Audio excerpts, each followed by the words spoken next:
Real treat today to have Jim here to sort of share some thoughts. I guess you've changed your talk since the abstract, but you have a license to do that. I think one of the things I like about having Jim speak is I always go out of the room thinking a little bit differently than I came in. And an interesting story was I wasn't a database guy. I kind of somehow got hired by Digital and not knowing anything about databases to come work on databases. And I was there for 3 days, and you came up to speak in Nashua.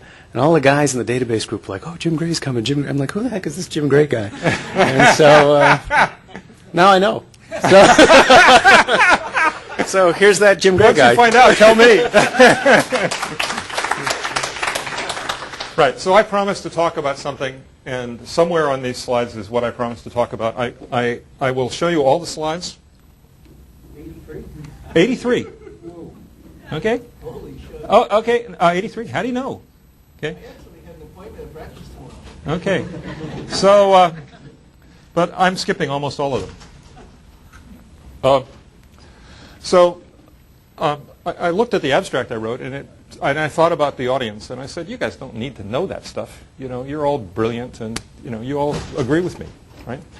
So, what I did is I took the rules of thumb of data engineering, approximately, a paper I wrote back in 2000, and I said, "So what's new?"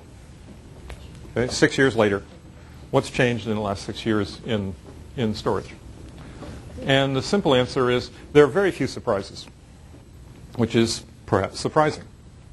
We predicted that we'd have a terabyte disk in 2006. We're going to have a terabyte disk in 2006. We predicted RAM was going to and so on. It's just amazing. It's not surprising. I mean, it's amazing that we do have terabyte disks. It's amazing that many of you know people who have a terabyte TiVo at home and that your kids are data managers who are managing a data center with a terabyte in it. And they don't even know it. That's pretty amazing. Okay? And latency lags bandwidth. It always has. It always will.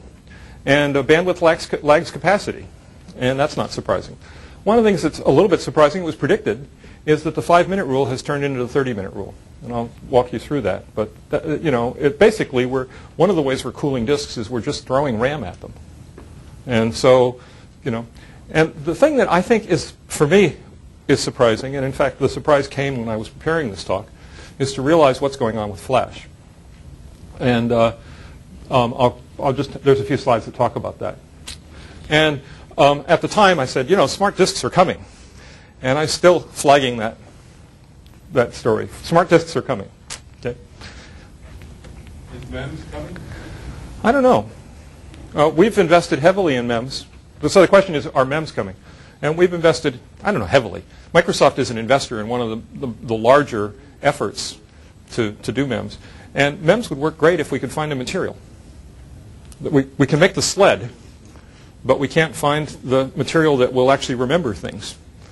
And and parenthetically, Chuck Thacker, who's fairly knowledgeable about this, says that the progress of flash is going to give MEMS heartburn. And again, that will come back. So here's just two interesting side notes, or maybe it's three. Everybody knows that if you have 10-byte record, you should put it in the database, if you have billions of them. And if you have a terabyte record, you should put it in a file and make the database point at it. And so the guys at CERN use Oracle to point at their gigabyte files, and they have a database of on the order of 1 million records in Oracle that point to their gigabyte files, and that's their petabyte. Okay, so put another way, databases are bad at storing big things, and file systems are bad at storing little things. Okay, and this is not a law of nature. This is the way the file system guys have implemented their file systems, and it's the way the database guys have implemented their database systems. And both guys could learn from each other. Okay? Parenthetically, what is big and little? Okay, so the folklore is that blobs are better, in other words, better throughput and so on, than files if they're less than a megabyte. So if it's bigger than a megabyte, put it in files. If it's less than a megabyte, put it in a blob. So far, so good. It turns out that database systems are terrible at fragmentation.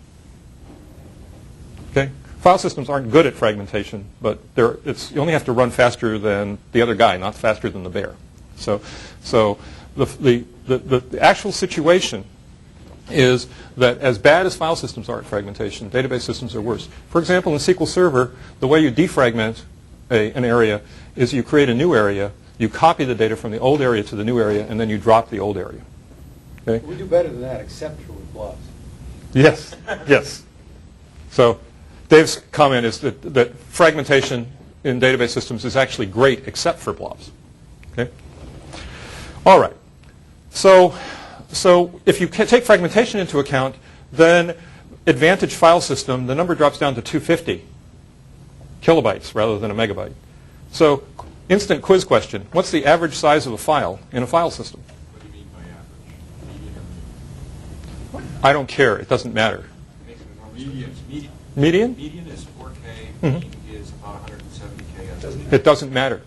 They're both less than 250. Less than 250. So for the audience, the median is about 4K, and the average is about, is it 150 or 110? It's about 172 years ago and growing fairly quick. Growing, 170 and growing. Okay. Most bytes are in big files. So that's another, and big files meaning more than a megabyte. Videos are big. There aren't very many of those files, though. Okay. So, the interesting thing is, in the old days, operating systems had something called partition data sets, where because file systems were so bad at files, and because, a typical job had lots and lots of small files in it, copy lives for COBOL and so on. What you do is build a little file system inside the file.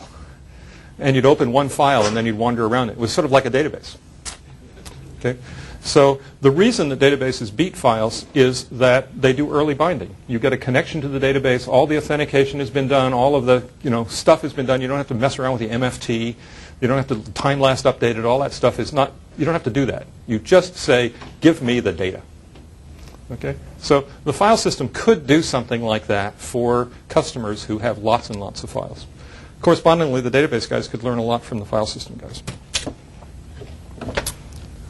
Next, these are two, how I spent my summer kind of thing.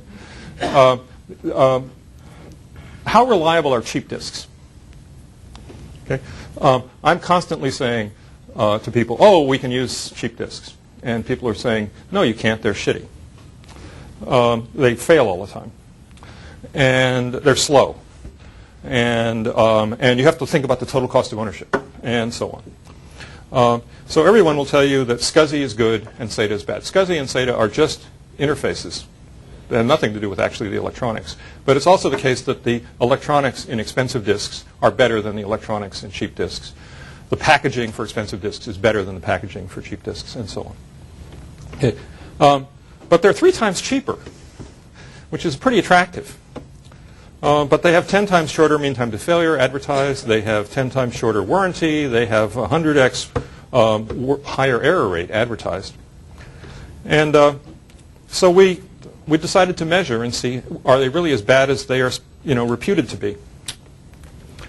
And there's a slide that's missing that says, we looked at a bunch of MSN properties and we looked at some stuff we had, and the least reliable disks were the SCSI disks. Okay? Now, there's a reason for that, which I'll tell you over beer sometime, but it doesn't have anything to do with the disks. But it has a lot to do with this chart. So I tried to figure out why we observe 5% failure rate, and the vendors claim 0.5% failure rate.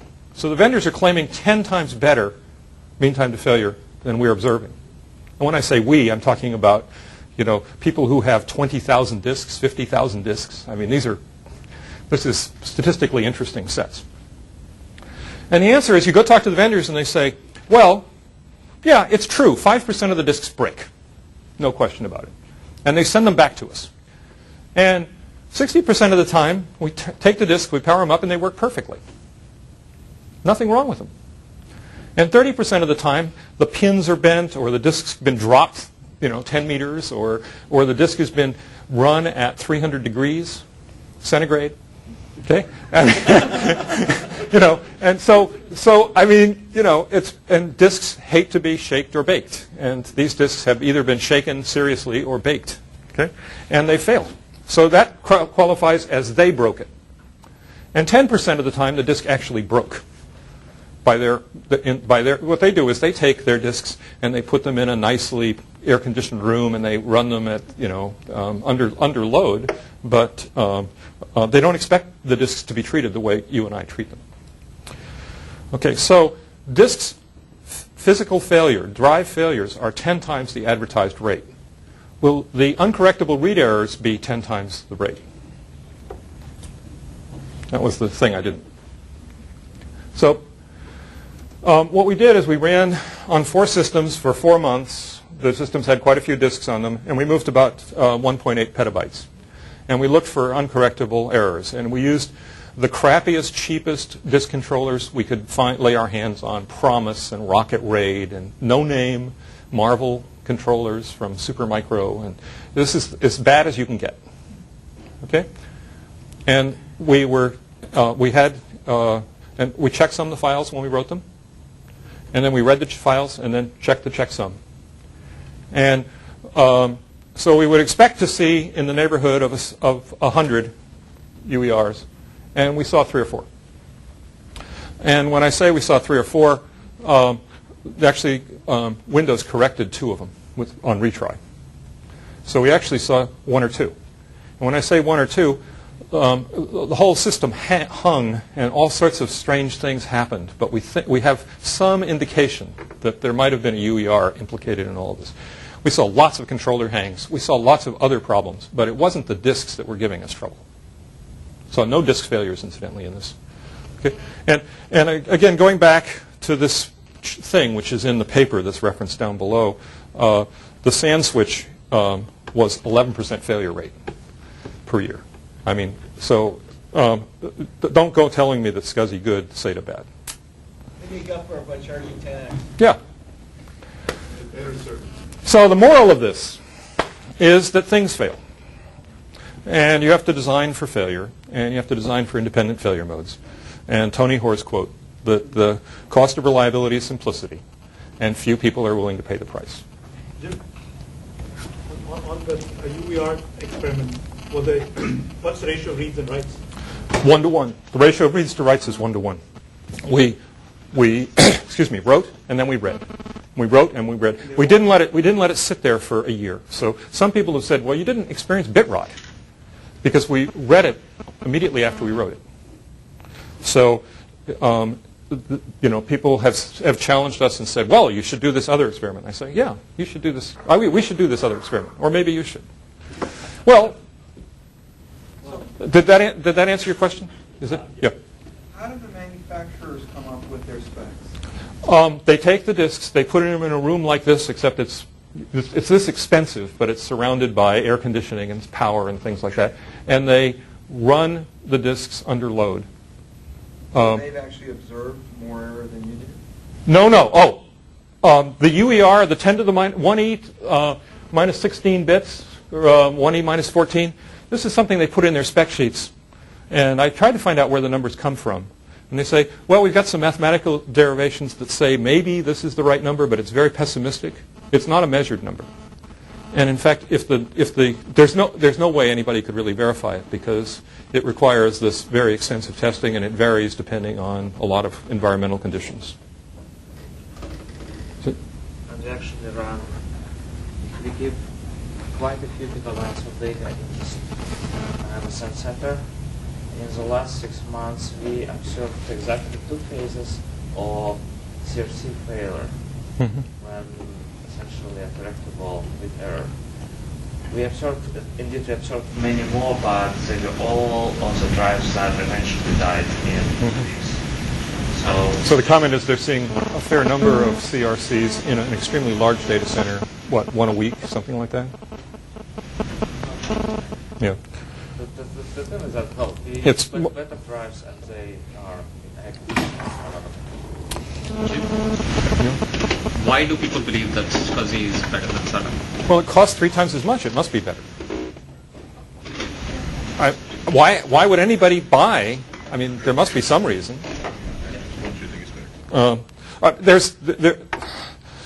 guys who make the drives will tell you that a lot more careful engineering goes into the drives.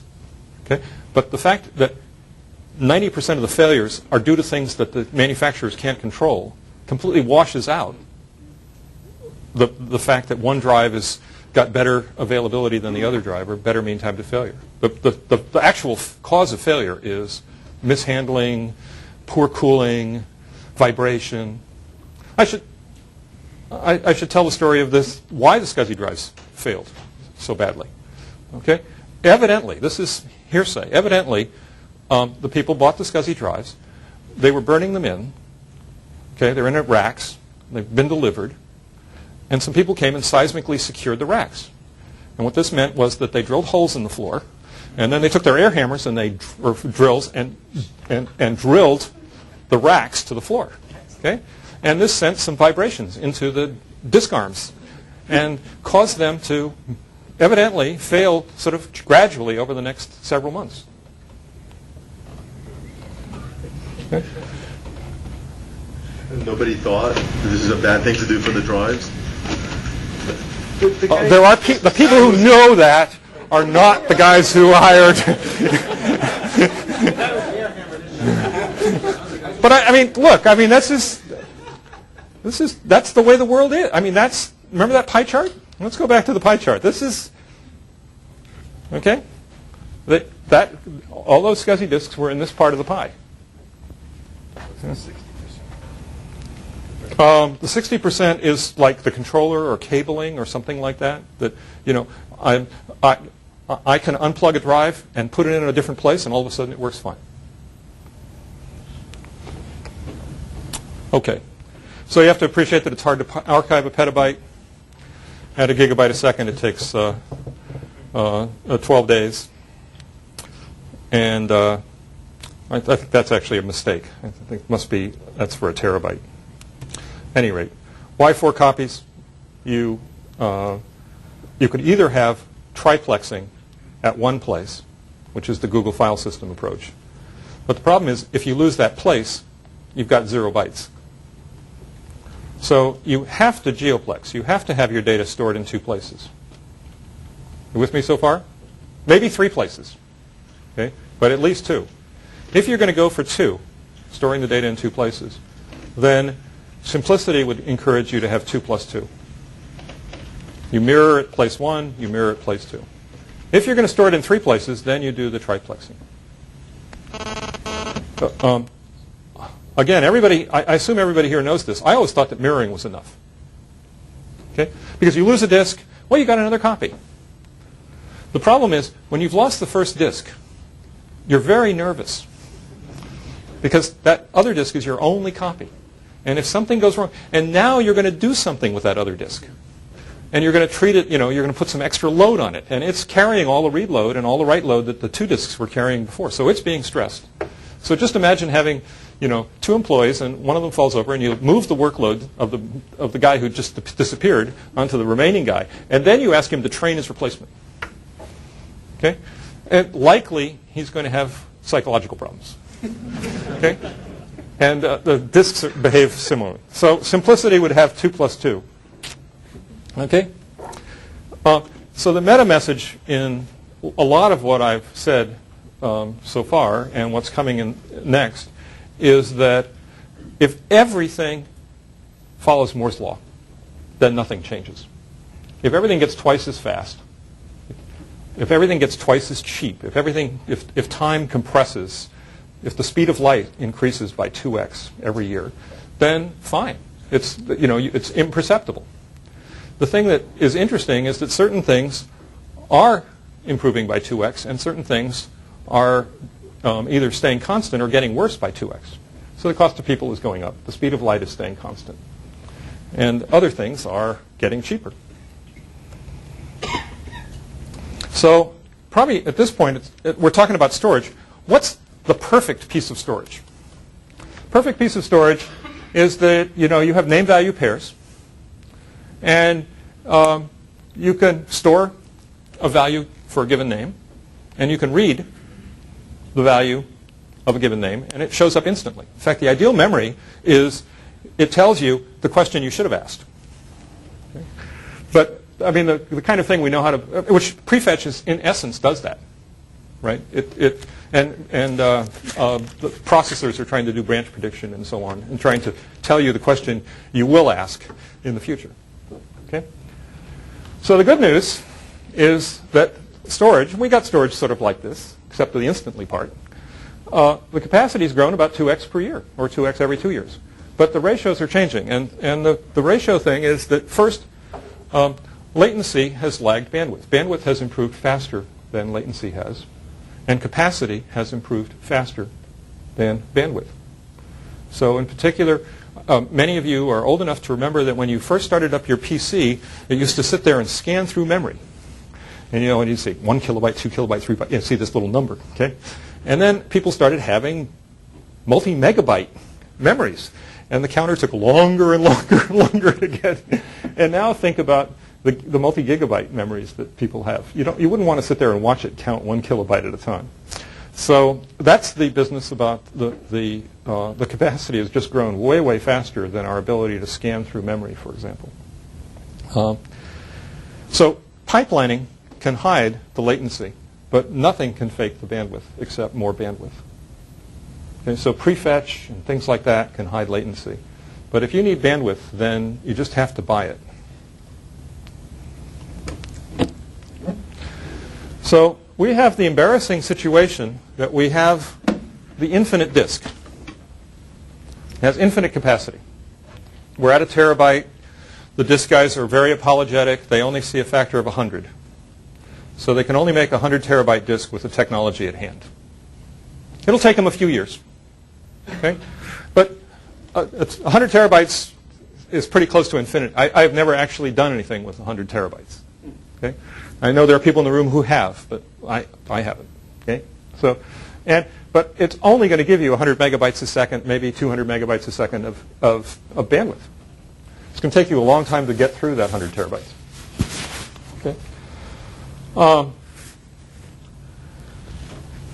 So a petabyte is 1,400 disks now. It's going to be 140 disks. Lots of people are going to have petabytes in 10 years. Right? So we've got to figure out creative ways, in other words, ways that people will pay us for, to use the vast majority of the bytes on this device. Okay. What's wrong with this picture? Okay. So the obvious approaches are, well, let's just use replication. So mirroring or duplexing of disks throws away half the capacity. Okay, that seems like a good thing to do. Snapshots, well, if you take enough snapshots and you have versions of files and so on, you probably can throw away another simple multiplier and use up a couple of more years of disk progress. Okay. You can use it as your archive. Okay. So there's the people at CERN are on a path to build a 50 petabyte store. Okay. They want to be able to read the stuff in their store about 4 times a year. So 4 times a year they want to be able to go through and read everything. And of course they want to be able to add new stuff to it.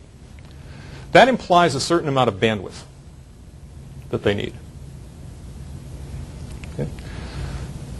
If they buy the bandwidth they need for that, they have to buy about 8 times more capacity than 50 petabytes. That is to say 400 petabytes. They can use that 400 petabytes, 350 of it, they can use for archiving. So they can keep lots and lots of copies of their data. They can take the data and organize it in different ways. They can do lots and lots of different things with it. But fundamentally, they can't actually use the 350 petabytes. They can only put things in them, maybe, and promise not to read the stuff. You can do what? If they can find ways to reduce the amount of I/O by having aggregations and other things, they could possibly use some of it. Yes. Yeah. If they could fill it with indices if they promise never to use the indices. Or as long as they take the advantage of not touching the other data as well, if they bring the index in one great big read into main memory and then they party, yeah, all right. You're probably old enough to remember what a drum is, right? I'm old enough to remember what a drum is. So doesn't that bear on this? Does the drum bear on this? Well, the drum had a head per track. And the problem is that what discs do is they multiplex a head, which is like a $10 item, across lots of tracks. And so they drive down the cost of storage from RAM to magnetic storage by multiplexing this piece of silicon across lots of things. A drum, you have a piece of silicon for every track. Yeah, but if you went to 10 heads or 100 heads or whatever, doesn't that increase the available throughput out of this piece? It does, but it drives up the price by a factor of 10 or 100. Or maybe it drives up the price by a factor of 10. You've got to pay for the bandwidth somehow. Yeah. It's going to cost you heads. Yeah. Or arms, or something. Yeah. You could just make smaller disks, which is likely will happen. Okay, so for an infinite disk, how long does it take? Here's a quick trick question. How long does it take to do a reorg on an infinite disk? Okay, it takes a long time. And since we have these utilities like check the disk, defragment the disk, reorganize the disk, back up the disk, mirror the disk, repair a mirrored set. Okay? For infinite disks, this takes a long time. In fact, it takes 4 or 5 times a long time. And you can't do it nightly. So something that is very important to think about is to take our algorithms and make them all one-pass algorithms, and in fact unify all those passes into one unified pass. So sweep across. Factor of 4, it's not going to help. It only buys you a factor of 4, but a factor of 4 is 2 years. Exactly. It's a good thing to do. Well, but more importantly, you need to make sure that that the rate at which your pass can move across the data is similar to the rate at which you're introducing churn and new data, right? I mean, No, you have to. The reorg. The point is that this defragment is really you only have to do it to stuff that gets fragmented. So this is correlated with bandwidth. I mean, if something hasn't changed, you don't need to defragment it. Okay, but in reorganization, same story. Backup. Well, you only need to back up the stuff that's changed. Okay? The check, the scrubbing, to make sure the checksums are still okay so that you don't have latent faults, you have to do that to the cold data and to the hot data. Right? You'll buy that or not? You look skeptical. well, I'm saying even for defag, reorg, and backup, you may have to make sure that pass is going at the same flow rate as the injection of the Right. That's what I tried to... It's more a flows problem than thinking about it nightly. You start doing it basically continuously and eking off your front side. Right. There's this wonderful thing called a log structured file system. And a log structured file system doesn't have a defrag reorganized problem. It does have a backup problem. It does have a check disk problem. And the check disk, has nothing to do with flows. The check disk is bits are sitting there and they're rotting at a certain rate. And if you've got 10 times as many bits, you have 10 times the probability of rot.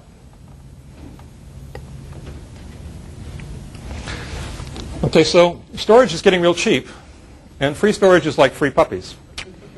Okay, we're to the point where the operations cost of storage is much, much greater than the capital cost of storage. The OpEx is much greater than the CapEx, the people cost, and it's our job to reverse that ratio. This is an example of ratios changing. When I was a kid, we used to have a system programmer per MIPS, and we used to have a data admin per 10 gigabytes, and each of those was $1 million item. This thing is 1,000 system programmers, and I guess 16 DBAs. That is to say, that's if you did that ratio. So you'd have basically 1,000 people administering this, using those. So there has been a lot of progress in the administration. The basic story is that you say, okay, if you've got $1 million resource, you can afford a person to manage it. Okay, now working backwards from that, how much will $1 million buy in terms of storage? In round numbers, a petabyte. Okay, so we've got today, the challenge is how do you manage a petabyte with one person? Okay, people have seen this curve. It's just important to remember that the area under the last 18 months equals the area under human history. Okay, so the amount of storage shipped in the next 18 months equals the amount of storage shipped in not your lifetime, but everybody's lifetime. Okay, the processing power shipped in the next 18 months equals the processing power shipped in the history of mankind. You know, the network bandwidth, blah, you know, blah, blah, blah, blah, blah. Okay, and yes, it's true. The processor guys have hit the heat wall, and they are not cranking up the clock speed, but they are cranking up the instructions per dollar. Okay, so we're still, the ratios are changing. Yeah, latency isn't on this wonderful curve, but other things are. And in particular, you know, I had the curve from 2000. I went to 2006, and yep, the storage guys are still beating Moore's law. They've shipped 1/10 of a zettabyte last year in disks. Whoops. Excuse me. And there's a bunch of slides that said, oh my God, the super paramagnetic limit is going to kill us. Again, in the 1990s, the super paramagnetic limit was 10 gigabits per square inch. And everybody was worried about what was going to happen when we came to 10 gigabits per square inch. And then we sort of blew through that, and the paramagnetic limit moved up to 100 gigabits per square inch.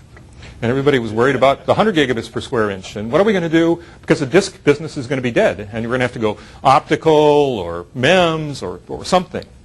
And so, you know, we are now at 421 gigabits per square inch. We're 4.5 times the super paramagnetic limit the last time I looked. And people at Seagate say that they only see a factor of 100, and then they're out of ideas. And then there are other people who say those guys are blowing smoke. Okay?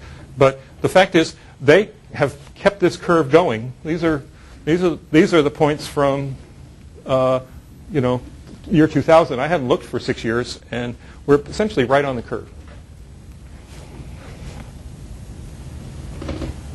So a consequence of all this is that you need extra address bits. And in particular, every 10 years, you need about 6 more address bits. Every 9 years, you need 6 more address bits. So, you know, that's why we're doing the 64-bit addressing stuff. It will hold us for a while, okay? But the file systems, the Linux guys really went through a very painful experience recently because they had to go to 64-bit addressing for their files. And it slowed them down by several years, and there's still a lot of people who were designing with the design point that no file can be bigger than 2 gigabytes in that space. Okay, so this is just a curve of, you know, where we are, and as I said, the disk storage of the planet is up at 1/10 of a zettabyte, and probably in 2 years, 3 years, we'll be shipping a zettabyte of disk storage. Okay, and we're already past everything recorded. If we just could get, you know, only one copy of Windows 95 out there and replace it with, you know, everything that was ever said and everything that was ever written, we would have a copy of everything that was ever said or written. But of course, we'd have to figure out how to scrub it. Okay, I just love these slides. I just keep, you know, coming back to them. This is, I think, I find it a very useful slide just to think about. This is human time. This is computer time. Okay. If you ask me a question, I say, how far away is something? You know, well, I say just a minute because I don't know. And I think. And if I can't find it in my own head, I ask somebody in the room. I say, Dave, how far away is Olympia? Okay. And basically, on the campus, you have to take 10 minutes. Okay? Get to Olympia is an hour and a half. Pluto, 2 years. Andromeda, 2,000 years. And there's a joke that goes along with that, which is the way you get to Andromeda in 2,000 years is you save your money for 1,000 years. Then you take the best technology and do it in the next. Because Andromeda is more than 2,000 light years away. But but the basic story is that, you know, in terms of memory, computer memory, tapes are 2,000 years away, and disks are 1,000,000 years away,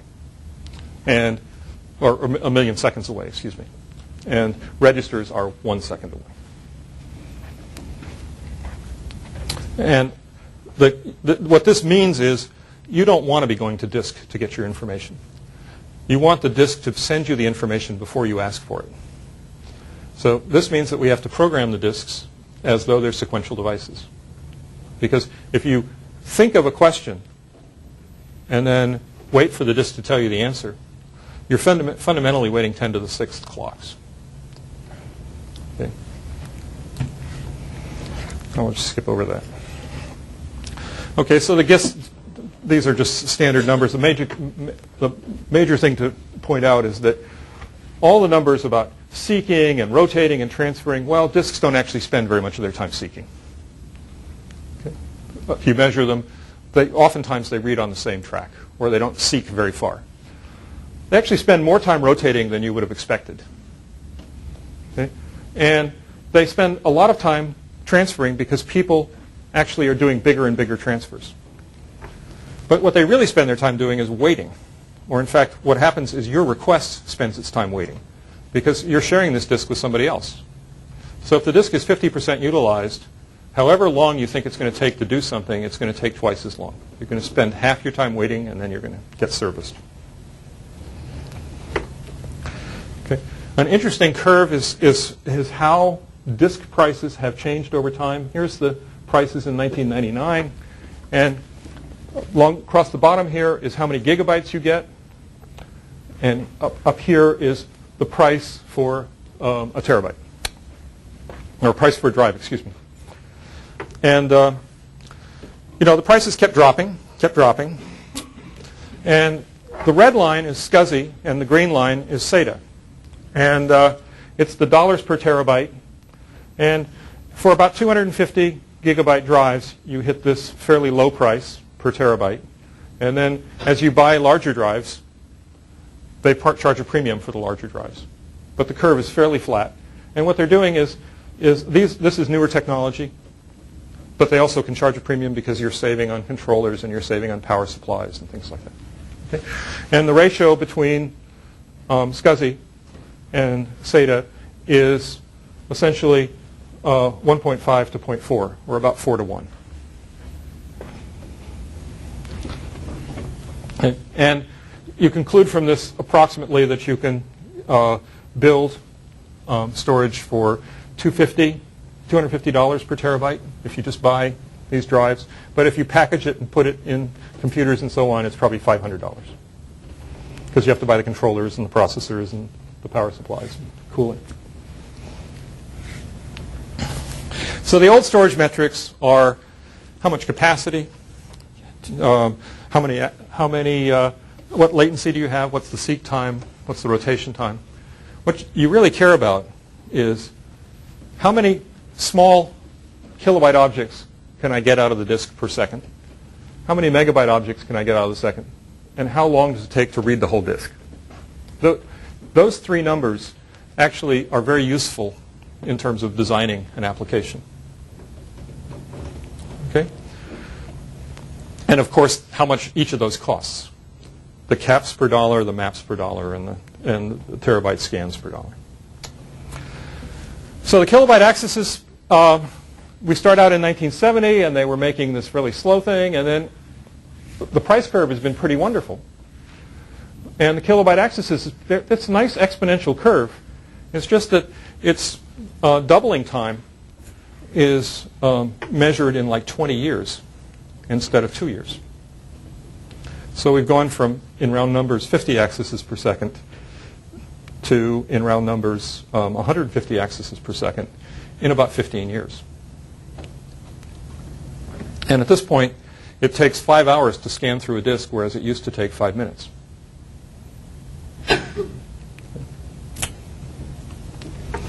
But another interesting thing now is you can say, okay, well, what about RAM? RAM is getting cheaper. Okay. An interesting thing is if you look at the price of disk, how much disk space you can buy for a certain number of dollars, kilobytes per dollar. You go 10 years forward, you can buy the same amount of storage as RAM. Okay? So if you could put stuff on disk 10 years ago, you can put it in RAM today. And of course, when you put it in RAM, it has all sorts of wondrous properties about being easy to access. And the basic story is that the ratio of the price of RAM and the price of disk is about 100 to 1. And things improve about 100 to 1 every decade. So you get exactly this kind of ratio. The curves were converging for a while. They're diverging right now. Who knows what will happen next? But, the absurd disk has arrived. A disk at 1 terabyte capacity. You have to program it as though it's a tape. So I said that one of the things that was surprising to me was what's going on with Flash. So I hadn't really appreciated the implications of this. Since 1997, the capacity of Flash chips has doubled every year. The people at Samsung say they're going to double, and they just came out with the 32 gigabit Flash.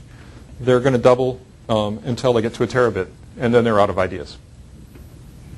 Okay. Per year. Yeah. And so that takes us to a package which is 256 gigabyte Flash for $80. Okay. I think yesterday or the day before, Sony announced their little laptop, which is Flash only, no disks inside of it. So I'm struck by the fact that this story is very much like the very stories that Christensen tells about the innovator's dilemma, where he says, well, they had these things called steam shovels, and these guys came along and they made these hydraulic backhoes. And the hydraulic backhoes got more and more and more sophisticated, and eventually they wiped out the steam shovels. But they basically ate it from the bottom end. Post-hole digger, then digging trenches, then and so on. So that now almost everything is hydraulic.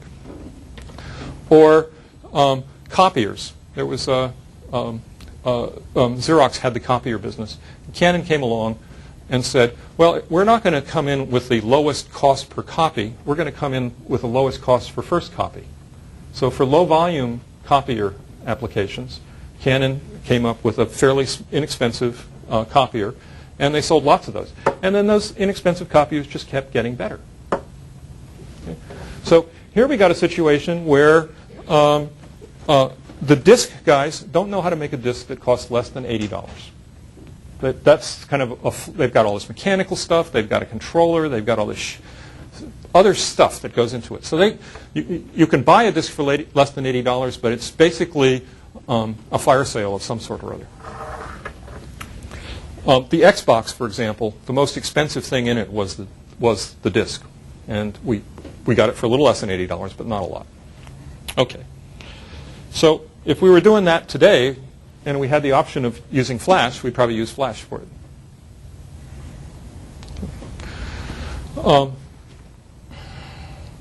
So what's likely to happen, I think, is that we will have the 8 gigabyte Flash, the 16 gigabyte Flash, the 32 gigabyte Flash. Now all of a sudden, our family members are interested in this because this is going to hold most of their digital photos, most of their email, most of their operating system, most of their, and then the year after that, they could have 64 gigabyte Flash, and that starts to hold a lot of their videos. And then here's the TiVo. And the nice thing about the Flash is that it uses low power. It's quiet. It's going to be okay in the living room. So there's a lot of good things about it, right? Most of you and I are enterprise kind of people, and we say, well, okay, that's okay for digital cameras and PDAs, but what's the relevance for us? Well, the relevance for us is that this is a block-oriented device. Each chip will spit out stuff at 20 megabytes a second. You gang these things side by side, and you start to getting serious bandwidth out of them. Okay? The read latency is 125 microseconds. Okay? So we've been looking for a long time for the gap filler between RAM and disk and so on. This stuff is more expensive than RAM and less expensive than disk. It's kind of in the geometric mean in price between them, in fact. Okay? And the only bad things about it are, one, since it's a block-oriented device, it ends up erasing an area of the flash in a block and then writing it in a block. And the erase cycle takes about 2 milliseconds. So it has to make a free area for you in anticipation. And so you have to, I mean, the basic story, I think, is we, Microsoft, or we, the software guys, should work with the Flash guys about what kind of file system would we build for this. Because it's not the obvious, it's not just take NTFS, drop it on Flash, and end of story. There's an opportunity here. Okay. And the other thing is that you basically are allowed to write pages 1 million times. You could write the page 2 million times, and it might work. It's guaranteed to work if it's about 1 million. And after you write it the millionth time, it's going to start having more and more errors, and at a certain point, they're just going to mark the page bad, and your flash is going to get smaller and smaller and smaller with time. They'll try not to lose anything, but they're, you know, all right? So, what? Hardly any. Okay? Oh, they only use electricity when you're reading or writing them. So that argues for data center applications for you. Yeah, low heat. Okay. How many writes are typically happening on a disk on a single page? I don't know. The question is how many writes are happening on a disk on a single page, and I think it varies enormously. There are certain pages that are fairly high traffic in the MFT.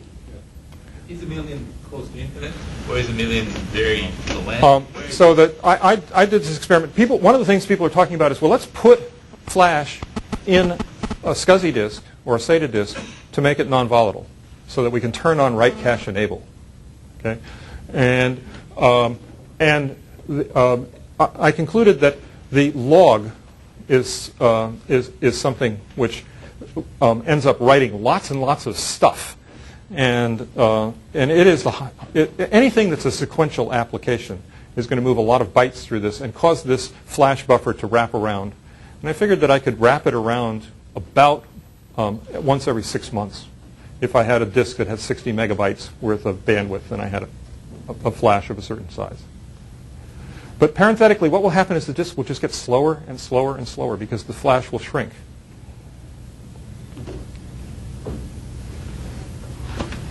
Have you ever looked at how many bits a human can consume per second?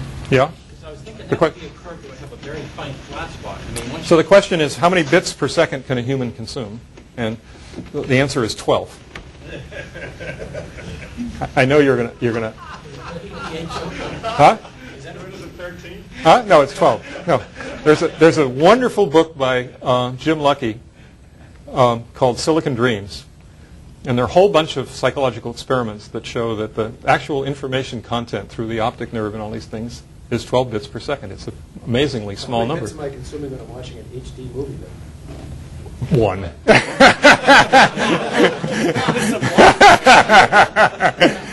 No. So, I mean, the optic nerve is at the gigabits per second range. My point is, we used to put up with low resolution pictures and low Sure, resolution sound. sure.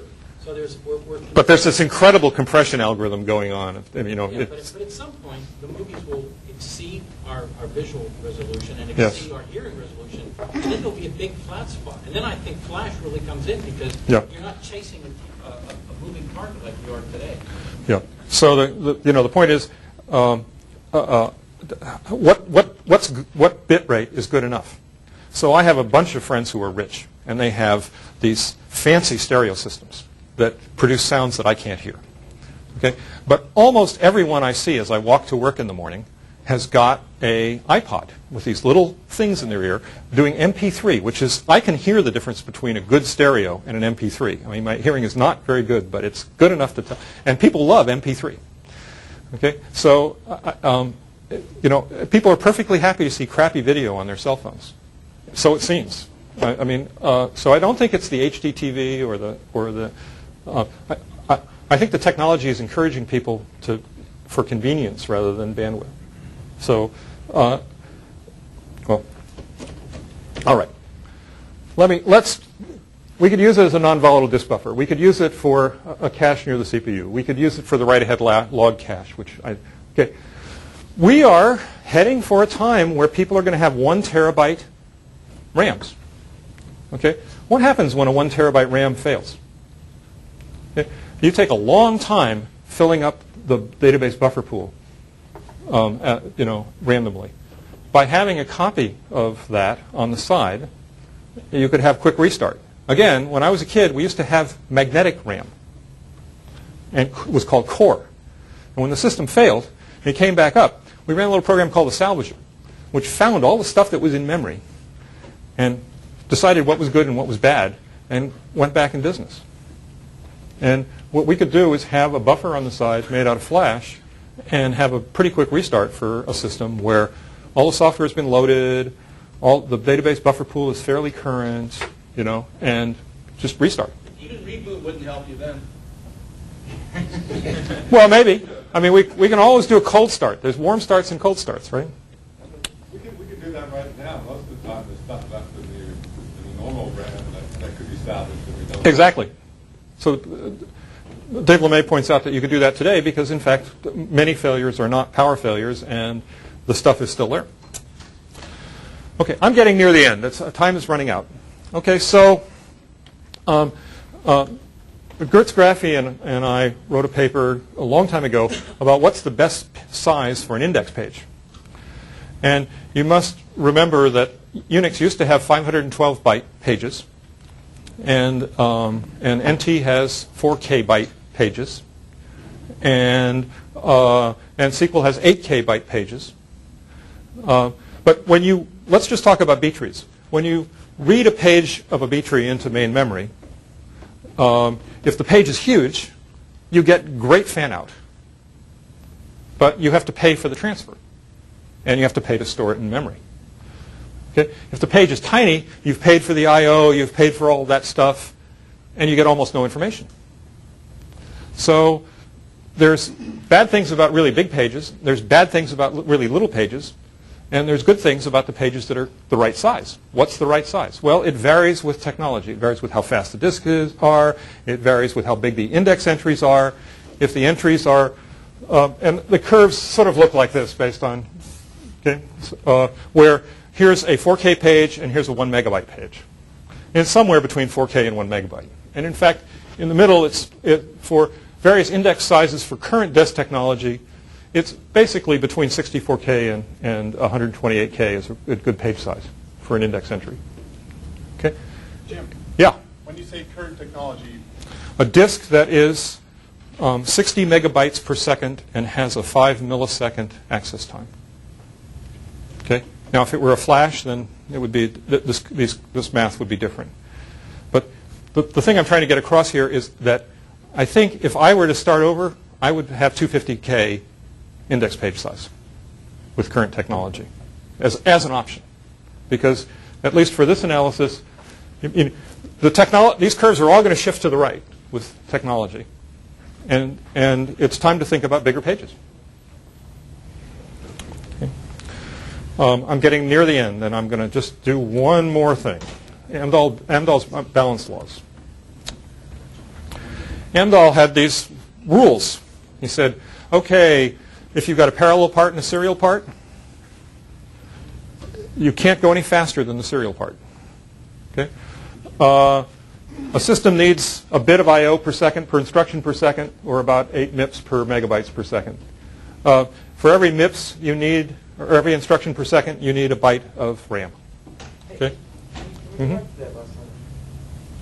This one? Yeah. So by utility, you were... Smaller pages has fewer entries, so little benefit.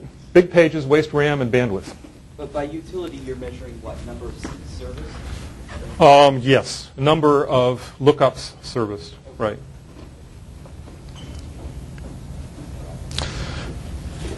So are Amdahl's laws still valid 40 years later?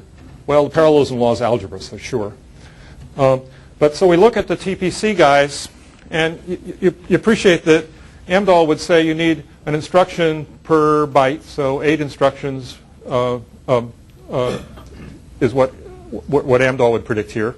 And we're seeing For TPCC, we're seeing 14, and for TPCH, we're seeing 1. So they're in approximately the same order of magnitude. Incidentally, you might notice that we are now at between 25 and 50 disks per CPU. So when somebody gives you a 4-core chip, okay, you should also be prepared to buy 200 disks to go with it. Well, okay. So If you want to run TPCC. if you want to run TPCC. Right. Okay. It's a common application in the household. Right. Yeah, if you want to run Photoshop, then perhaps different. Okay? And what about this thing about alpha? What's the ratio of the speed of the processor to the amount of RAM that you have? Well, we're seeing for Amdahl, would said 4 or 1. We're seeing that for TPCC, there's about 4 bytes per instruction. And for TPCH, there are about 16 bytes per instruction. So people are throwing more RAM at these problems in order to cool the disks down. Okay, and I'm going to just do one last thing, and I'll really will stop. I guess the simple way of understanding this is this picture. So there's this economic argument you could make that says you can either go to the disk and get a page, or you can have the disk in main memory and pay rent on the page in main memory. If you access the page every microsecond, it's a better deal to keep it in main memory because you'd have to buy 1 million accesses per second of disk, and that would be really expensive. Or in fact, if you accessed it once a second, you'd have to buy 1/100th of a disk. And the page in RAM is going to be cheaper than buying 1/100th of a disk. Okay? So here's the cost of renting it in the page, and depending on how frequently you access the thing, this is the cost of the disk access. And there's a break-even point where keeping it in RAM is cheaper than going to disk. And the break-even point is right there. And it's the intersection of those two curves. Well, 6 years ago, and in fact 15 years ago, or 20 years ago, the break-even point was 5 minutes. Now the break-even point is 30 minutes. Okay. So if a page, an 8K page, is referenced every 30 minutes, you should buy the RAM to store it, rather than going back and forth to disk to get it. Now, that's for random access. For sequential access, it's 30 seconds. Sequential access. Okay. How big did you assume? 8K for the random access and 64K for the sequential access. And the spreadsheet for all of this math is available along with the presentation, so you can check my math or plug in your own numbers. So what's new and surprising? No big surprises except for Flash. And maybe you're not surprised by it, but I was a little bit surprised by it, which is that I think in the next 5 or 10 years, it's going to become a bigger and bigger part of both our personal lives for storage. In fact, it's actually a pretty big part of my personal life already. But there's a lot of opportunities for it in the enterprise because it has low cost per access per second. And smart disks are still in your future. I'm not going to try and persuade you of that between now and beer. So there have been a lot of questions as we went along. I've run over a little bit, but we started a little bit late. Shall we break for the beer and then come back for questions, or how Why don't we take 5 minutes or so questions and see how that goes, and then break the beer? That way, if there Okay. are questions that everyone wants to hear, we can. Okay. One over there. Your last analysis, isn't there an issue with data reliability? Like, should you really have like double the memory so you get 2 copies? Sure. The question is, shouldn't there be data? Are there data reliabilities of keeping stuff in main memory? And absolutely. In fact, the database guys, they just keep a log, and they can reconstruct the main memory page from the log and so they will checkpoint.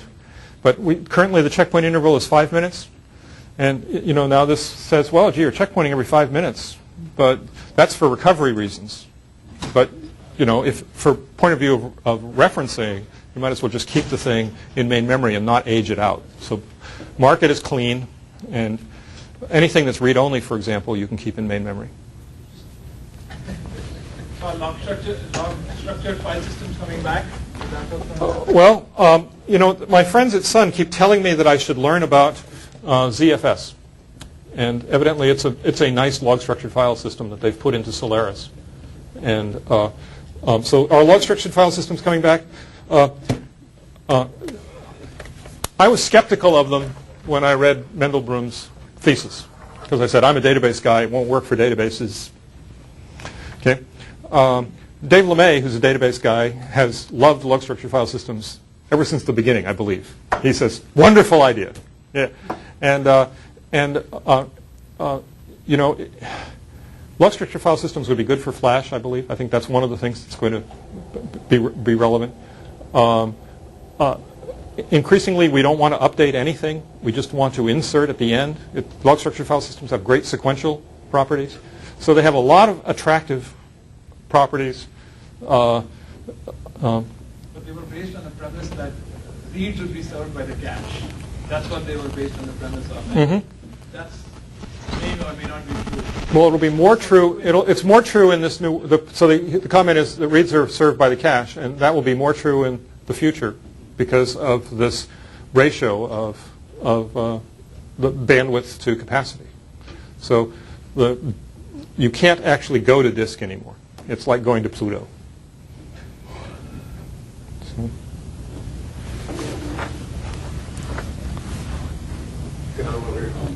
So my understanding is that the cost of power is over the lifetime of the equipment is roughly equal to the capital cost. I keep hearing that, and I keep trying to do the math and get that to come out. And you're saying it doesn't work like that. Well, if you buy SCSI disks, it certainly doesn't. Okay, because they're so much more expensive. But even if you buy the cheap disks, well, no, I'm sorry, but I mean, if you buy cheap stuff, even then, it depends on what you're paying. If you were paying $1 a kilowatt, definitely. So, right? but in any case, the flash doesn't work that way, right? Flash saves power, saves heat, saves space, has a bunch of properties, but it doesn't. But it's expensive. You're saying it's fundamentally expensive. Right. It's $20 a gigabyte, I believe, is the current price for it. So that puts it about 100 times more expensive than it's 5 times cheaper than random access memory, and it's about 20 times more expensive than disks. I think that's it. So thank you very much. Sure. Jim will.